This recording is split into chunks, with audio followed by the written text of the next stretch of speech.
Welcome to a special emergency Locked On Lakers podcast. The Lakers are reportedly on the verge of signing Marcus Smart after a buyout. Good move for the Lakers? Get into that coming up next.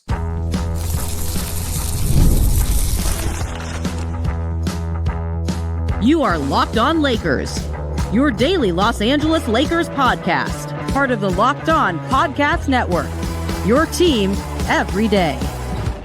And thanks for making Locked On Lakers your first listen everywhere you get your podcast Monday through Friday. It's always free. It's never behind a paywall.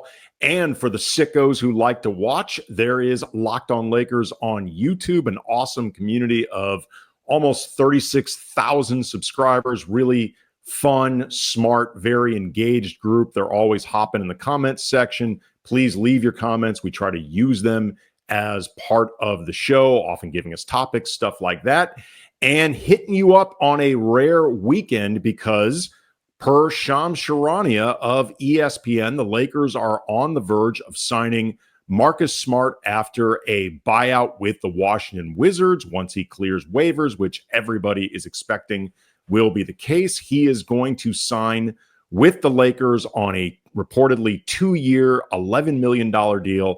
Second year is a player option. It is basically, by the way, the Bradley Beal money that the Lakers were, I guess at the time, depending on how you want to put it, unable or unwilling to give to Bradley Beal because this is going to require some doing. Shake Milton is definitely going to be waived to make this happen, and there's a possibility that Jordan Goodwin could actually, with his non-guaranteed contract, be let go in the process of this. The Lakers, as it stands per Yossi Goslin, great cap expert that everybody should be following on Twitter, quote, the Lakers can sign Marcus Smart to a 2-year, $11 million with a full biannual exception. They'll need to clear about $4.2 million to gain access to the full amount while staying below the first apron. They are a first apron cap team because they've used their full mid-level exception.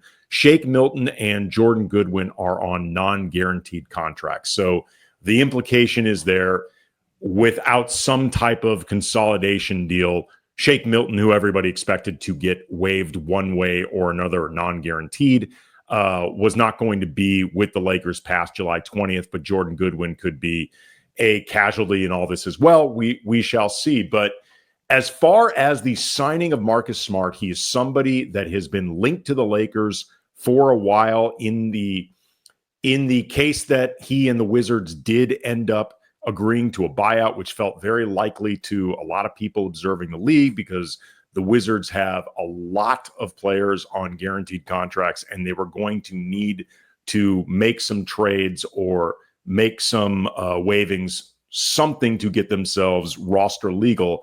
Marcus Smart seemed like a very obvious choice for this, and I think he seems like a very obvious choice for the Lakers. I like this signing a lot for the Lakers. We've talked a lot in recent shows about, in particular, my desire to see the Lakers rebalance the starting lineup, the projected group of Luka Dončić, LeBron James, Austin Reeves, Rui Hachimura, DeAndre Ayton. A lot of offensive talent there, a lot of talent, period, but very unbalanced. The Lakers have also needed to find a way to add some more scoring to the bench.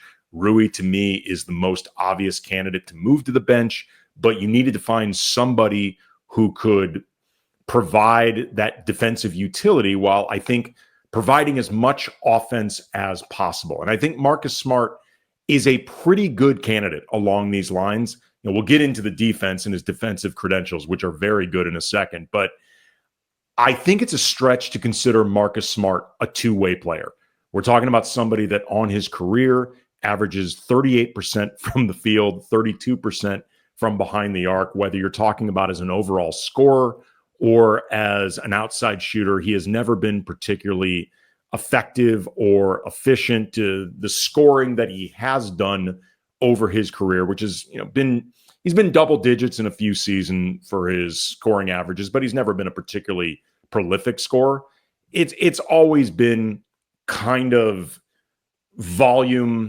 volume-ish and inefficient. But where I do think Marcus Smart, I wouldn't consider him a two-way player, but I think he could be rightly considered a 1.5-way player because there are certain things that he does help an offense with, in particular as a playmaker. He averages 4.6 assists on his career per game per 36 minutes. And I think this matters because the last couple seasons with Memphis and then especially with the Wizards, his minutes went down. Per 36 minutes, he averages 5.6 assists per game and about 2.5 to 1 assist to turnover ratio, which is pretty solid. He is not an elite point guard by any stretch, but he is, I think, a good point guard and somebody that has just been very good at setting up teammates within the expectations and within the asks of him as somebody who has not always been a primary point guard or the primary facilitator for his team. Like case in point, he led the Celtics in assist percentage over a few seasons with Boston, despite not being always the primary ball handler or the primary guy running an offense. He's always been, I think, pretty good at finding open teammates. And in that sense, I think Marcus Smart can help the Lakers offense just by at times being the guy who can handle the ball while Luka or LeBron or Austin or DeAndre Ayton get into certain spots and Marcus Smart can find them quickly. He's somebody that I think can help grease the wheels offensively and keep things going, even if he's not necessarily going to be a consistent source of scoring or shooting. And then in the meantime, he can really help this team defensively. Marcus Smart was the 2022 Defensive Player of the Year. He is a 3-time all-defensive team member, and there's been a few seasons where he either just missed or was within striking distance, shouting distance of making second-team all-defense. He has always been a very strong, literally, he is a big dude. Marcus Smart is, I believe, listed at 6'3", 220. He is a big dude, a stout dude. He can defend a wide variety of positions, which I think is hugely, hugely important and missing from this Lakers squad, particularly in that starting unit, which I expect he's going to start.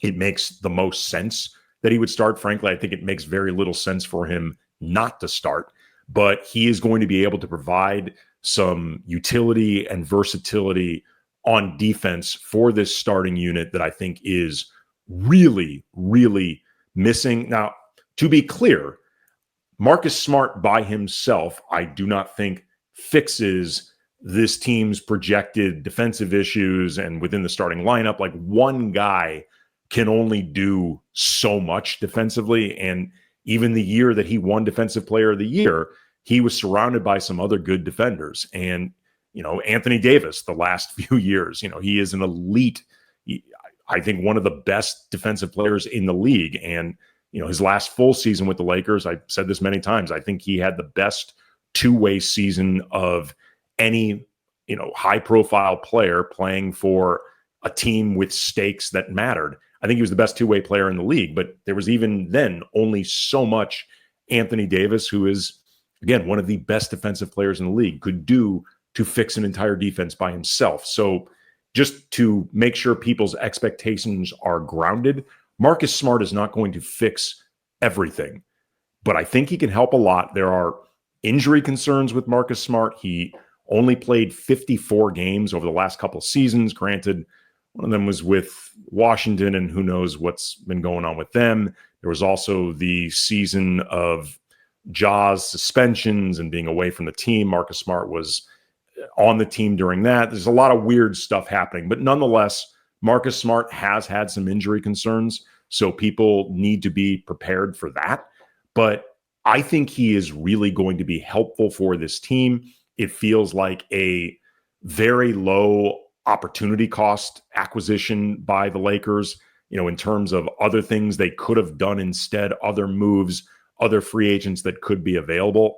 I think Marcus Smart is a very good addition that makes a lot of sense for this team. It's also worth noting, and I think this is really important, per Shams Charania at ESPN in his report about the Lakers on the verge of signing Marcus Smart, he said, quote, Lakers All-NBA star Luka Dončić reached out to Smart and made it clear he wanted to play with the two-way stalwart, sources say. Obviously, this does not guarantee that Luka is going to be signing an extension, but I think as a general rule, players who are uncertain about their commitment to an organization or how much they want to sign an extension, put themselves in a position of being long-term with an organization, they don't go out recruiting.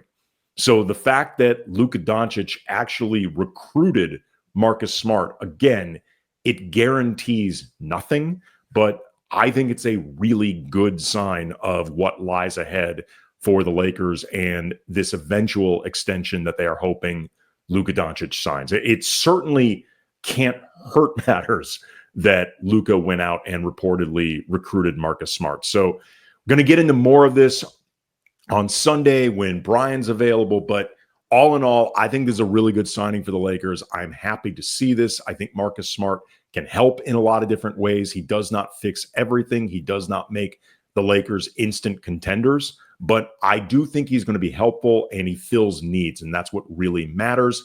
Again, we're going to be back with a full show on Sunday, but before I go, I want to make sure that everybody knows that Locked On Lakers is brought to you by Monarch Money.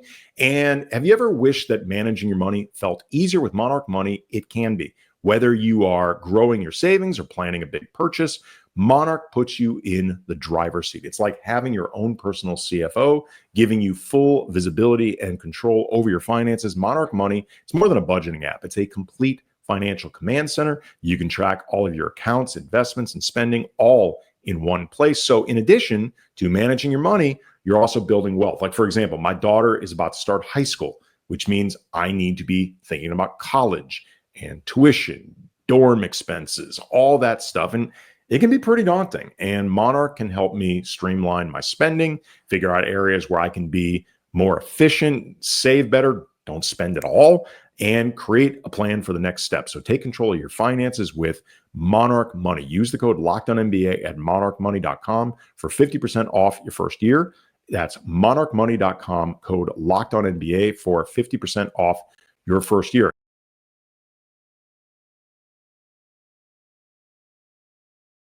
Again, we will be back with a full show on Sunday, but until then, enjoy your weekend and talk to everybody soon.